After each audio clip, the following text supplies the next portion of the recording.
आज हम बात करते हैं जीव क्या है, ब्रह्म क्या है और मोक्ष क्या है।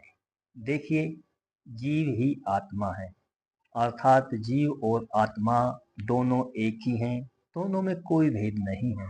परंतु जब आत्मा अविद्या के प्रभाव में आता है तो स्वयं को शरीर और मन मानने लगता है, तो ये जीव कहलाता है।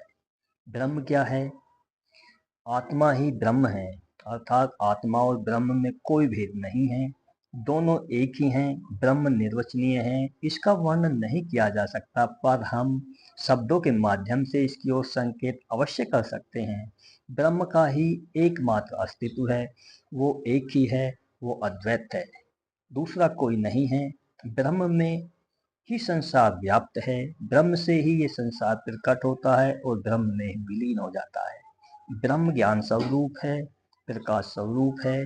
ब्रह्म निर्वचनीय है, निर्गुण है, निर्विकल्प है, निर्लिप्त है, निर्वचनीय है, सत्य स्वरूप है। सत्य स्वरूप का अर्थ होता है जो तीनों कालों में एक रस हो, एक जैसा हो, जो कभी नहीं बदलता हो, वही सत्य है। मोक्ष क्या है? मोक्ष और बंधन ये दोनों ही ब्रह्म मात्र हैं। यहाँ न मोक्ष है न बंधन है, तुम्हारा अज्ञान। ये तुम्हारे अज्ञान के कारण ही तुम अपने को बंधन में मानते हो। अविद्या के कारण तुमने अपने को शरीर और मन मान लिया है, जब कि तुम आत्मा हो, अर्थात ब्रह्म हो, और तुम्हारे सिवा किसी का कोई अस्तित्व नहीं है। तुम ही हो, यहाँ दूसरा कोई नहीं है। तुम अद्वैत हो, तुम्हारा द्वैत भाव ही अविद्या है, अज्ञान है। तुम्हारा बंधन द्वैत रूपी अज्ञान से ही है। इस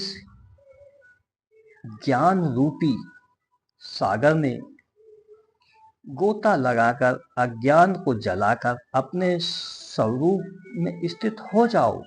तुम निर्लिप्त, निर्गुण, निर्मल, निर्विकार हो।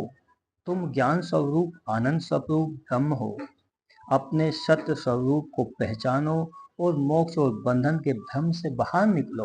धन्यवाद।